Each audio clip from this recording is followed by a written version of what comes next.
नमस्कार साथियों, हंस वाहिनी के इस YouTube चैनल पर आप सभी लोगों का हार्दिक स्वागत है। सुप्रभात साथियों, आज अपन बड़े ही महत्वपूर्ण बिंदु पर चर्चा करने वाले हैं और जो अपना बिंदु है रूप परिवर्तन के आधार पर शब्द। और रूप परिवर्तन के आधार पर शब्दों में हम पहुंच गए हैं कहां पर, यानी कि सबसे पहले बिंदु पर रूप परिवर्तन के आधार पर शब्द कितने होते हैं? 4। पहले तो हमने सबसे पहले ये बात की 2 होते हैं, एक तो विकारी व अविकारी, और फिर हमने बात की विकारी शब्द कितने होते हैं, वह 4 होते हैं। ठीक है, कौन सा? संज्ञा, सर्वनाम, क्रिया, विशेषण। तो आज अपना पहला जो बिंदु रहेगा वो रहेगा संज्ञा।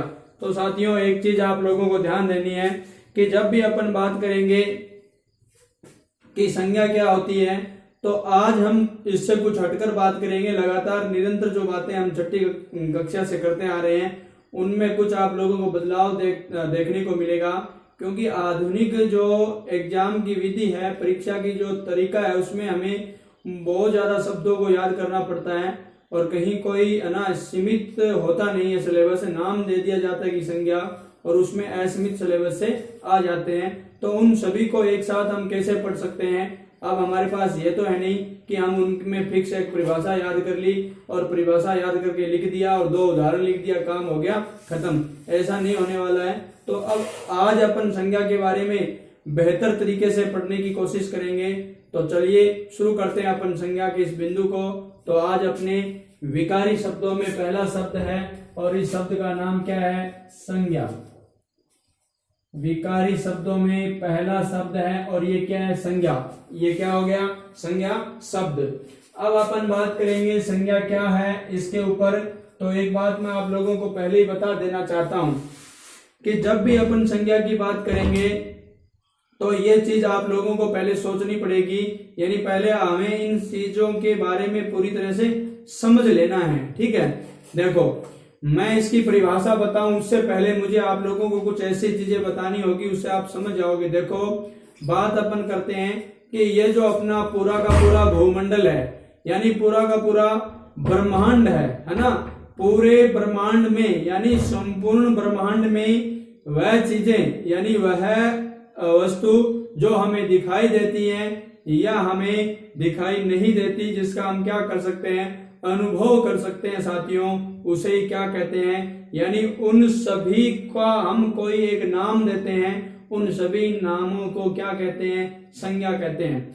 अगर आप लोग नहीं समझे तो एक बार पुनः इस बात को समझे। मैं ये कह रहा हूं साथियों कि हमारे ब्रह्मांड के अंदर जितनी भी है ना, कुछ भी हो, कोई भी वस्तु हो, कोई भी स्थान हो, है ना, और कोई भी व्यक्ति हो, चाहे वो निर्जीव हो चाहे वो सजीव वस्तु हो, उनमें से किसी भी प्रकार के हर एक वस्तु के लिए, हर एक व्यक्ति के लिए, हर एक स्थान के लिए और हर एक भाव के लिए क्या निर्धारित किया गया? नाम निर्धारित किया गया है, और उस नाम को ही क्या कहते हैं? संज्ञा कहते हैं। तो ध्यान से सुन ले, मैं आप लोगों को बड़ी ही महत्वपूर्ण बात ये बता रहा हूं कि यानी हमारे ब्रह्मांड की बात हम कर रहे हैं। किसकी? ब्रह्मांड की। और जब अपन ब्रह्मांड की बात करेंगे तो हमें कुछ और भी बात करनी होगी, और उसमें मैं आपको बताता हूं। जब अपन यहाँ बात कर रहे हैं ब्रह्मांड की, और ब्रह्मांड के अंदर जितने भी है ना, जो भी है, इन्हीं संपूर्ण ब्रह्मांड में जितने भी किसी भी वस्तु, व्यक्ति या स्थान है, उन सभी के नामों को ना, इस ब्रह्मांड में हम जो भी देखते हैं और जो भी अनुभव करते हैं, उनके नामों को क्या कहते हैं? संज्ञा। यानी ब्रह्मांड में हम जो भी क्या करते हैं? देखते हैं या क्या करते हैं? अनुभव करते हैं। देखो, एक अलग ही तरीके से आप लोगों को मैं पढ़ाने वाला हूं। या तो हम इसे क्या करते हैं? देखते हैं, या इसका क्या करते हैं? अनुभव कर सकते हैं। अनुभव करते हैं या कर सकते हैं। तो इन सभी के क्या होते हैं? कोई नाम होते हैं। इन सभी के क्या होते हैं? नाम होते हैं, और इस नाम को ही क्या कहते हैं? संज्ञा कहते हैं। क्या कहते हैं भाई? संज्ञा। मेरी बात को आप अच्छी तरह से समझ गए होंगे कि मैं क्या कहना चाहता हूं। मैं ये कहना चाहता हूं कि हमारा पूरा ब्रह्मांड है, इस ब्रह्मांड में जो भी हमें दिखाई देता है और जिसका हम अनुभव कर सकते हैं, जो दिखाई नहीं देता है और उनका हम क्या कर सकते हैं? अनुभव कर सकते हैं। उन सभी वस्तुओं व्यक्तियों, स्थानों आदि के नाम को क्या कहते हैं? संज्ञा। अब देखो ये चीज हमें दिखाई देती है तो देखते हैं हम इसको या अनुभव करते हैं, ये कितने आधारों पर होती है ये भी देखो। एक बड़ी अच्छी बात आप लोगों को मैं यहाँ बता देना चाहता हूँ, अगर अपन यानी जो देखने वाली या इसका अनुभव करने वाली जो अपनी इकाई है उनमें क्या चीज है वो देखो आप लोग। सबसे पहले मैं बात करूं कि देखने में तो हमें सबसे पहले मान लो हम खुद से ही शुरू करते हैं। हमें क्या है? व्यक्ति है। तो एक नंबर जो बिंदु अपना होगा वो है व्यक्ति। ध्यान देना, एक चीज और बता देता हूं, व्यक्ति के अंदर है ना सभी चीजें आ जाएगी। व्यक्ति के अंदर मानव तो आएगा ही आएगा, लेकिन सजीव सारी चीजें वो किसमें आएगी? व्यक्ति में आ जाएगी। सजीव वह चीजें जो क्या है? सजीव है, वो सारी किसमें आएगी? व्यक्ति में। अगर अपन 2 नंबर की बात करें तो 2 नंबर में आपको लूंगा यानी इस हम किसको देखते हैं? व्यक्ति को देख सकते हैं। और 2 नंबर की अपन बात कर लेंगे तो हो जाएगी वस्तु। वो क्या हो जाएगी? वस्तु। यानी निर्जीव के रूप में हम क्या करते हैं? वस्तु को देखते हैं, तो इसमें सारी वस्तुएं आ जाएगी। अगर अपन तीसरे शब्द की बात करें तो वो हो जाएगा क्या भाई? स्थान। यानी जो निर्जीव भी नहीं है और सजीव भी नहीं है, तो कहने का मतलब वो जो स्थान है तो स्थान, ठीक है। 3 बिंदु और चौथा बिंदु अपने पास आता है साथियों, वो कौन सा आता है? वो आता है भाव। वो आता है भाव। यहाँ मैं आपको अलग ही तरीके से समझा रहा हूं। आप मतलब आज संज्ञा यानी जैसे ही अपनी कक्षा पूरी होगी या उससे पहले आप लोगों को संज्ञा पूरी तरह से समझ में आ जाएगी, ठीक है। तो अब देखो, जब अब मैं व्यक्ति की बात कर रहा हूं तो मैंने आप लोगों को बता दिया है सजीव, यहाँ सारे जो प्राणी हैं सारे व्यक्तियों की श्रेणी में हम शामिल करेंगे। और वस्तु में वस्तुएं सारी आ गई। स्थान में सारे स्थानों के नाम वगैरह सब है, तो स्थान और नाम उनके होते हैं। और भाव यानी ये जो सारी चीजें हैं इन्हीं के नाम को क्या कहते हैं? संज्ञा। एक बार पुनः सुन ले, मैं संज्ञा की परिभाषा अभी मैंने नहीं लिखाई है, ठीक है। अभी मैंने बताया व्यक्ति, वस्तु, स्थान, भाव, और इनका क्या होता है? किसी का कहीं न कहीं कोई नाम होता है, नाम, और वो क्या है? संज्ञा है। तो परिभाषा अपने आप बन गई साथियों। रटने की क्या हो सकता है ना? परिभाषा तो संज्ञा की अपने आप बन ही गई। अब क्या बचा है? क्या बचा है भाई? सबसे पहले किसको लिखोगे? व्यक्ति, उसके बाद वस्तु, उसके बाद क्या लिख दोगे? स्थान एवं भावों के नाम को संज्ञा कहते हैं। संज्ञा कहते हैं। अब मुझे नहीं लगता इस चीज को आपको रटना पड़ेगा, और ये तो हमें याद ही है। खैर हम 6ठी कक्षा से पढ़ रहे हैं, लगातार इसी को ही पढ़ते आ रहे हैं, तो यहाँ हम कुछ और तरीके से पढ़ते हैं, देखते हैं। बात मैंने की ब्रह्मांड की, यानी हम जो भी चीज देखते हैं या जिसका अनुभव कर सकते हैं उनका कोई ना कोई हम क्या लेते हैं? नाम लेते हैं। उन्हें क्या उनको हम क्या देंगे? संज्ञा नाम देंगे। फिर मैंने बताया यानी हम जो क्या देखते हैं, या तो व्यक्ति को देखते हैं, या वस्तु को, या स्थान को, और या हम क्या करते हैं? अनुभव कर सकते हैं किसके? भाव का। अब मेरी एक बात सुन ले, यहाँ बड़ी महत्वपूर्ण बात है। यानी ये जो मैंने यहाँ 4 चीज बताई है, ये 4, एक तो व्यक्ति, वस्तु, स्थान व भाव, इनमें ये जो 3 है, यानी इन तीनों को अपन क्या कर सकते हैं? इन तीनों को अपन क्या कर सकते हैं? देख सकते हैं। व्यक्ति को देख सकते हैं, वस्तु को देख सकते हैं, स्थान को देख सकते हैं। हम तीनों को क्या कर सकते हैं? देख सकते हैं। और ये जो भाव है इनको हम देख नहीं सकते, तो ये हमारे लिए क्या हो जाएंगे? अदृश्य। अभी मैं ये जो दोनों नाम मैंने बताए हैं, दृश्य और अदृश्य, आपके आज इस पूरी कक्षा में काम आने वाले हैं, और यहीं से सब कुछ चीजें साफ होती जाएगी। तो दोबारा यहाँ देखने वाली बात कुछ बची नहीं है। संज्ञा की परिभाषा हो गई, और संज्ञा का दूसरा अर्थ ही क्या है? नाम है। मैंने बता दिया कि जो भी हम यहाँ देखते हैं, सुनते हैं, मतलब जिसका अनुभव कर लेते हैं, अनुभव कर सकते हैं, वो सारे क्या होंगे? यानी संज्ञा होगी। और ये व्यक्ति, वस्तु, स्थान व भाव है ना, तो अब इन्हीं के नाम को क्या कहते हैं? संज्ञा कहते हैं। तो बहुत सरल परिभाषा मैंने आपको बना करके सामने दे दी। तो अब अपन इसी अपनी इस वार्ता को आगे बढ़ाते हैं, और जब आगे बढ़ाएंगे तो हमें एक चीज करनी होगी, और वह कौन सी, वो देखो ये कि जब अपन बात कर चुके हैं संज्ञा की परिभाषा की और इसके जो तथ्य इसका समझना था वो हमने समझ लिया है, इसको भूलना नहीं है, जो अभी अभी मैंने एक एक चीज आपको बताई है, ठीक है। अब देखो, अब अपन बात करें अगर जिसकी अपन बात करें यानी संज्ञा के भेद की, तो यहां से आप अच्छी तरह से समझ पाओगे संज्ञा के भेद। अब मैं आप लोगों से एक बात पूछूं कि संज्ञा के भेद कितने होते हैं, तो आपका उत्तर शायद ये मिलेगा, एक तो हम ये पढ़ रहे हैं 3, और एक उत्तर आजकल हम और पढ़ने लगे हैं 5, ठीक है। तो देखो वास्तव में 3 भी होता है और 5 भी होता है, और मैं यहाँ एक नए प्रकार के ना और बता देता हूँ आपको भेद। यानी अपन अगर संज्ञा की बात करें तो मूल रूप से संज्ञा के 2 प्रकार होते हैं भाई।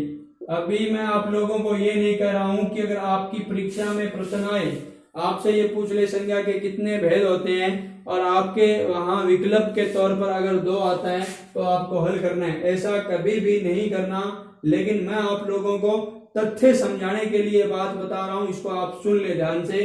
अगर परीक्षा में प्रश्न आता है तो आपको या तो 3 ऑप्शन है अगर उत्तर देना है, अगर 3 नहीं है तो आप 5 भी उत्तर दे सकते हो। ये मैं बात करूंगा इन 3 के ऊपर और 5 के ऊपर, एक एक बात आपकी साफ करके रख दूंगा, आप समझ जाओगे।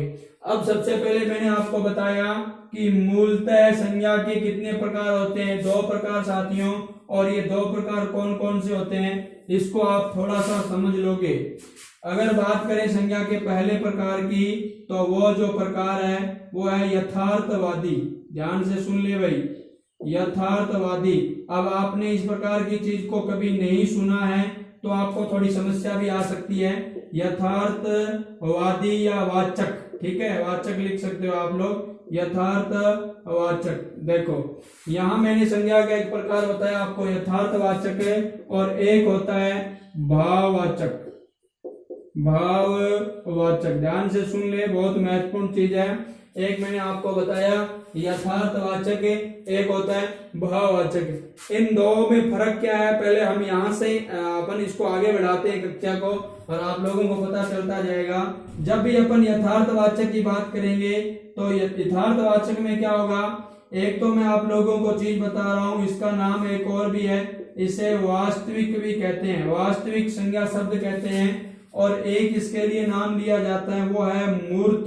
क्या लिया जाता है, मूर्त, ठीक है, वास्तविक मूर्त। और एक इनके लिए शब्द है ये दृश्य। कौन सा शब्द है, दृश्य। दृश्य का मतलब दिखाई देते हैं, यानी संज्ञा के वह शब्द, यानी वह जो वस्तुएं जो हमें दिखाई दे देती हैं उन्हें हम क्या कह देंगे, दृश्य, यानी जो हमें दिखाई देता है। मूर्त यानी जिनके बारे में हमारे जैसे ही कोई शब्द हमने लिया और उसके दिमाग में हमारे प्रतिबिंब बन गया, यानी एक आकृति बन गई, तो वो क्या हो गया, मूर्त। जैसे कि हम किसी भी शब्द का नाम लेते हैं, जैसे मैंने लिख दिया गाय, मैंने क्या लिख दिया, गाय शब्द लिखा, और अब हमें पता है जैसे ही गाय लिखा और पढ़ा, आपने भी पढ़ा, तो हमारे दिमाग में एक पशु वो अपने दिमाग में यानी अपने आंखों के आगे घूमने लगा है। तो आप लोगों को इस प्रकार में अगर इनका क्या आकार है और इनको हम क्या कर सकते हैं, देख सकते हैं, तो ये मूर्त रूप हुआ। क्या हुआ, मूर्त रूप हुआ। अगर आप लोगों ने अगर हिंदी को और बेहतर तरीके से पढ़ा है तो हिंदी में 2 प्रकार के आप लोगों को याद होगा, एक तो सगुण होता है, एक निर्गुण। 2 भक्ति धारा होती है, एक तो सगुण भक्ति धारा, एक निर्गुण भक्ति धारा। राजस्थान के कल्चर में भी इस प्रकार की बातें हम लोग पढ़ेंगे और पढ़कर आए हैं। तो कहने का तात्पर्य मेरा कि सगुण यानी जो गुण के साथ है वो कौन है, मूर्त है। और है ना, एक अपन लेते हैं सगुण और एक क्या ले लेते हैं, निर्गुण, जिसमें कोई गुण नहीं, मतलब उसका कोई आकार नहीं है, ठीक है। तो कहने का तात्पर्य है उसमें भी अपन यहाँ भी बात करने वाले हैं। तो मैंने यहाँ 2 बात बताई है, यथार्थवाचक है, इसमें क्या है, एक तो साथियों वास्तविक इसे कहते हैं, वास्तविक संज्ञा शब्द, एक कहते हैं मूर्त, एक इसे क्या कहते हैं, दृश्य। जब इन्हें ये कहते हैं तो इसमें क्या होगा, एक तो ध्यान दे लेना, इसकी एक प्रमुख तो विशेषता ये होगी, ये क्या है, अदृश्य है। ये क्या है भाई, अदृश्य है। और दूसरी बात, वह मूर्त होता है, तो ये क्या होता है, अमूर्त होता है। ठीक है, ये मैंने दो विशेषता आप लोगों को यहाँ बताई है, इनको आप लोग याद करते जाना। अब देखो, अब होता यूं है कि जब यथार्थवाचक संज्ञा की बात करेंगे साथियों, तो यहाँ मैंने विशेषता बताई, एक तो वास्तविक, एक मूर्त, एक दृश्य। तो अब आपको मैंने 4 शब्द लिखाए थे। एक तो मैंने लिखा दिया था व्यक्ति, एक मैंने लिखाया था वस्तु, एक मैंने लिखाया था आप लोगों को क्या भाई, स्थान, और एक शब्द मैंने लिखाया था भाव। अब यहाँ इन 4 प्रकार की जो चीजें होती है, इनको हमें पढ़ना होता है।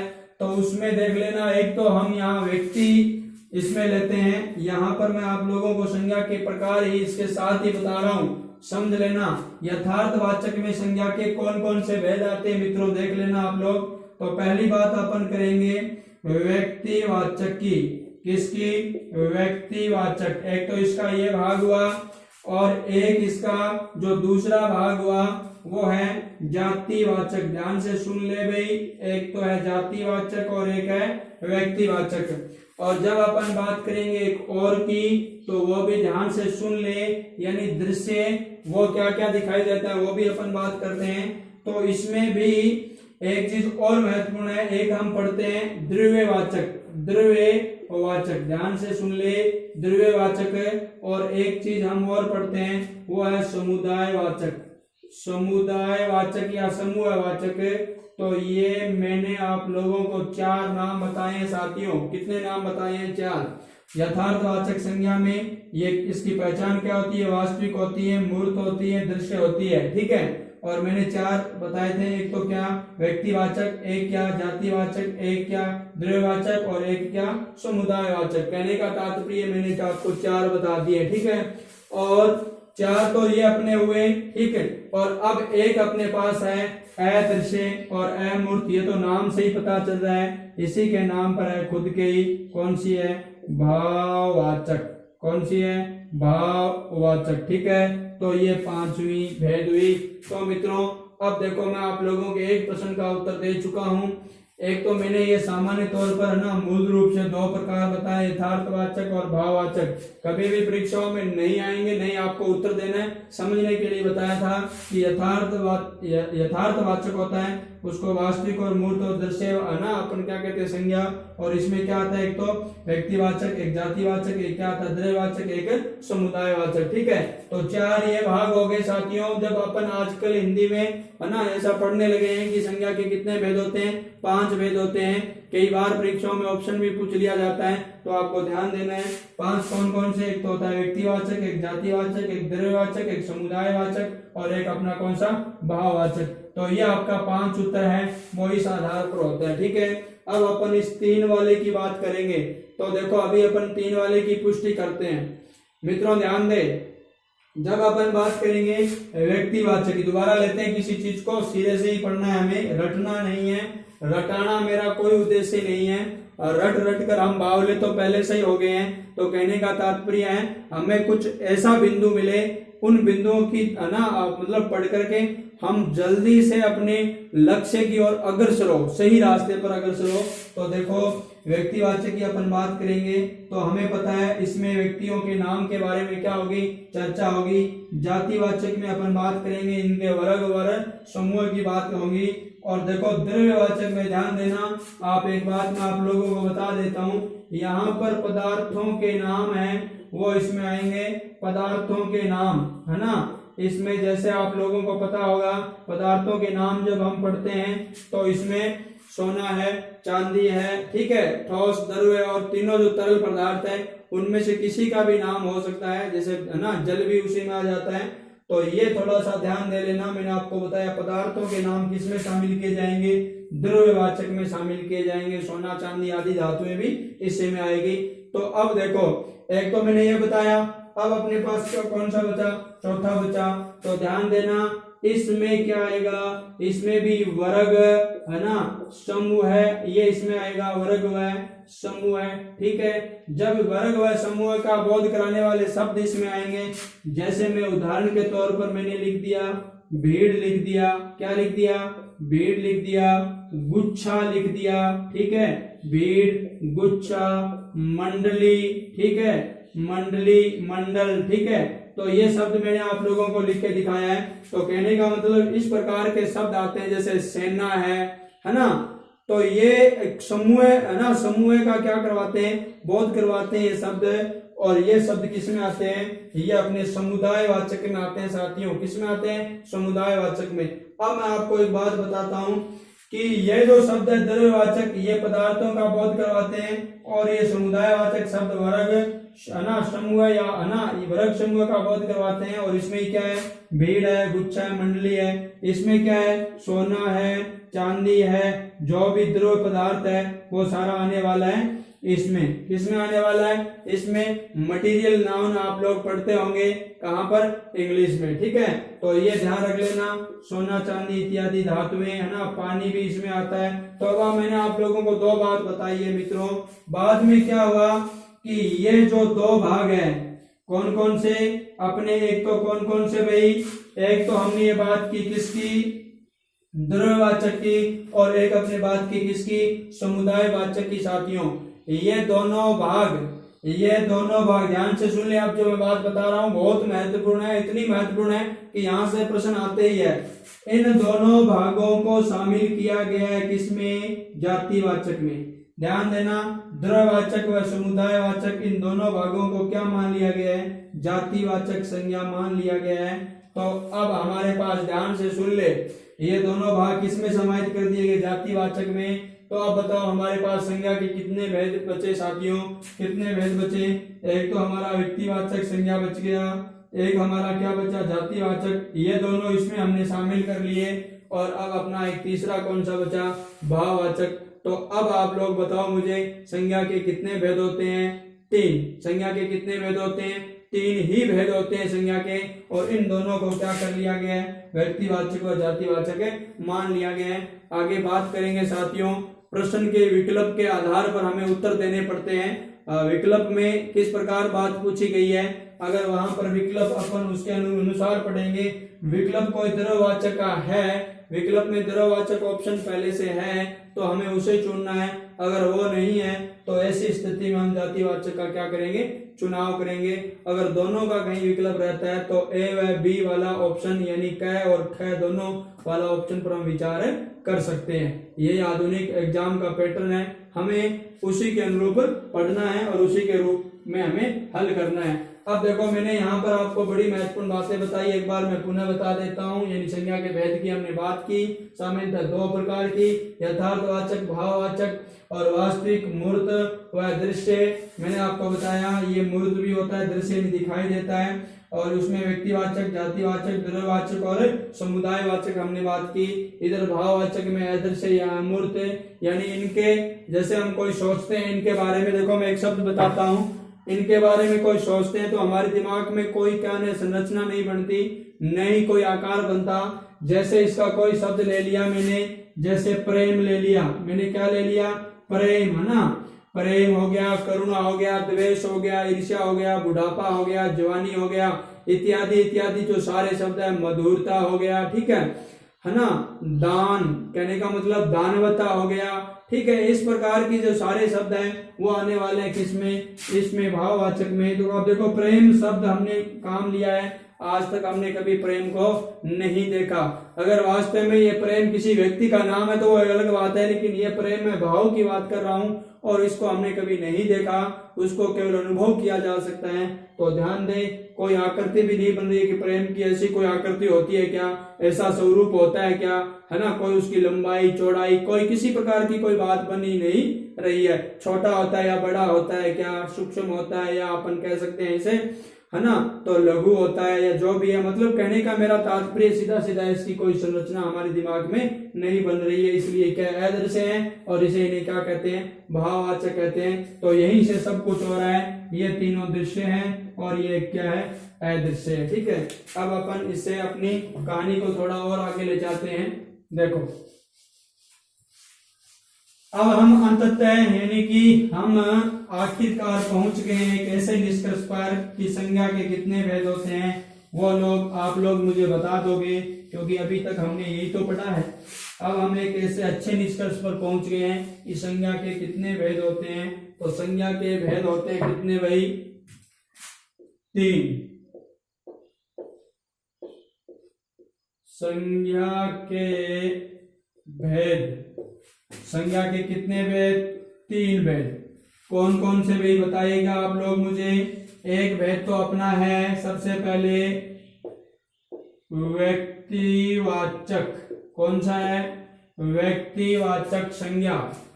दूसरे भेद की अपन बात करें तो वह कौन सा है, जातिवाचक संज्ञा, जातिवाचक संज्ञा। और तीसरे भेद की अपन बात करेंगे तो वो हमने अभी पढ़ रखा है, भाववाचक संज्ञा। किसकी बात करेंगे, भाववाचक संज्ञा की साथियों।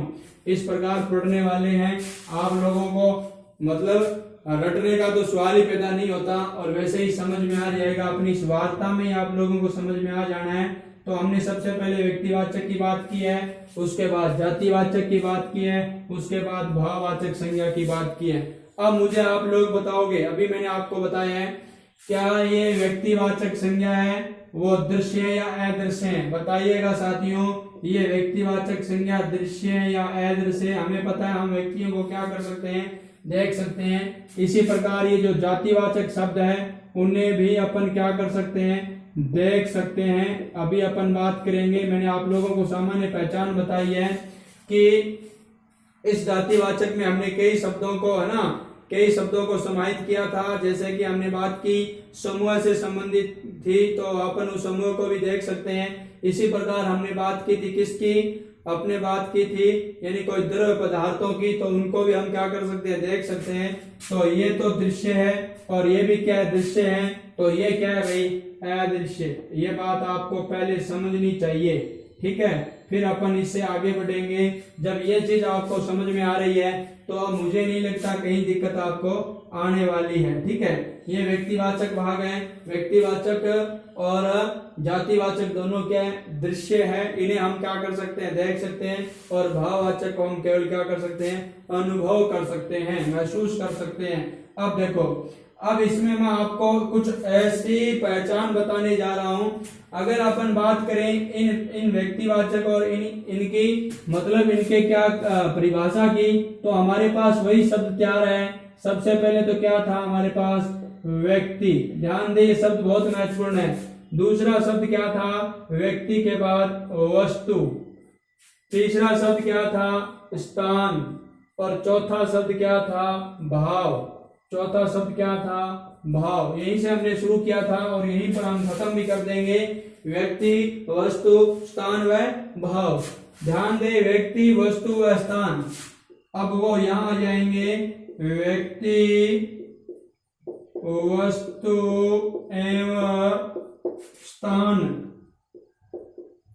स्थान के निश्चित नाम को संज्ञा कहते हैं। ध्यान दे भाई, संज्ञा की परिभाषा हो गई है, बस इतनी ही परिभाषा है। अब आप उसको कैसे भी रटते जाओ, इधर से रटो, उधर से रटो, बार बार रटो, लेकिन समझने वाली बात इतनी है कि व्यक्ति, वस्तु एवं स्थान के निश्चित नाम को क्या कहते हैं, व्यक्तिवाचक संज्ञा। व्यक्ति, वस्तु एवं क्या, स्थान के निश्चित नाम को क्या कहते हैं, व्यक्तिवाचक संज्ञा। ठीक है। अब देखो, अगली परिभाषा इसी से रिलेटेड है, इन्हीं शब्दों से है, रटना कुछ भी नहीं है। व्यक्ति, वस्तु, स्थान के जाति का बोध होता हो या उनके पूरे वर्ग का बोध होता हो तो उसे क्या कहते हैं, जातिवाचक संज्ञा। यही तीनों शब्द यहां आ जाएंगे, व्यक्ति, वस्तु, स्थान के संपूर्ण जाति, वर्ग या समूह का यानी समुदाय का बोध हो तो वहां पर कौन सी संज्ञा होती है भाई साथियों? वहां पर कौन सी संज्ञा होती है? होता है।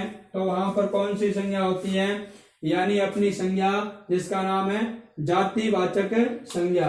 और अब अपन बात करते हैं अगले बिंदु की। तो यहाँ हम एक चीज को छोड़ रहे हैं, व्यक्ति वस्तु स्थान को काम ले रहे हैं। तो अगला कौन सा है? भाव। तो साथियों भावों के नाम को ही क्या कहते हैं? भावों के नाम को ही क्या कहते हैं? नाम को भाववाचक संज्ञा कहते हैं। भावों के नाम को ही भाववाचक संज्ञा कहते हैं।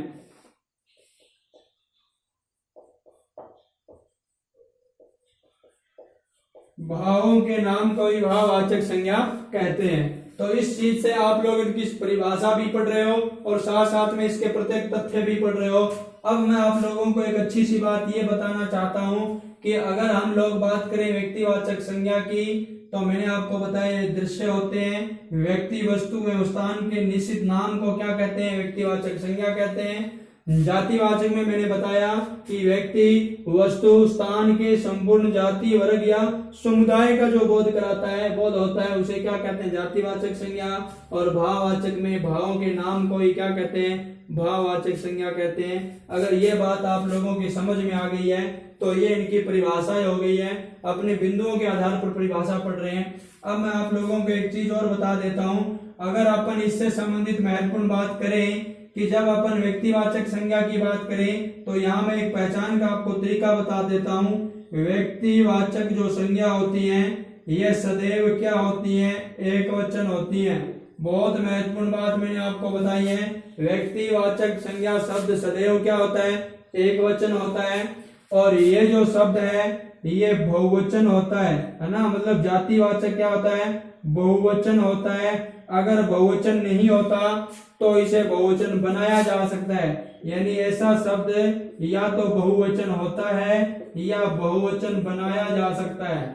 बनाया जा सकता है, जा सकता है। ध्यान दे, बहुत महत्वपूर्ण बात है। ऐसे शब्द या तो बहुवचन होते हैं या बहुवचन बनाए जा सकते हैं। उन्हें क्या कहते हैं?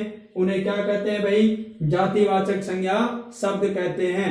बड़ी महत्वपूर्ण बात मैंने आप लोगों को यहाँ बता रहा हूँ। अगर आपके सामने ये शब्द आ जाए कि सदैव एक वचन है, तो सदैव एक वचन अपना क्या होगा? वो हो जाएगा व्यक्तिवाचक। यानी किसी भी शब्द को आप लेकर के इससे क्या कर सकते हो? देख सकते हो, वह परख सकते हो कि व्यक्तिवाचक जो शब्द है वो सदैव क्या होता है? एक वचन होता है। उसे किसी भी सूरत में क्या नहीं किया जा सकता? उसे किसी भी सूरत में बहुवचन नहीं बनाया जा सकता। तो मैंने आज आप लोगों को बड़ी महत्वपूर्ण बातें बताई है, संज्ञा से संबंधित अनछुए पहलू आपको बताए हैं। अपन इसी चीज को, अभी थोड़ा विस्तार बाकी रह गया है, तो उस चीज को अपन क्या करने वाले हैं? अगली कक्षा में करने वाले हैं। उसमें हम संज्ञा को पूरा कर देंगे। इसी के साथ मेरे आज के शब्द में यही संपन्न करता हूँ। जय हिंद, जय भारत।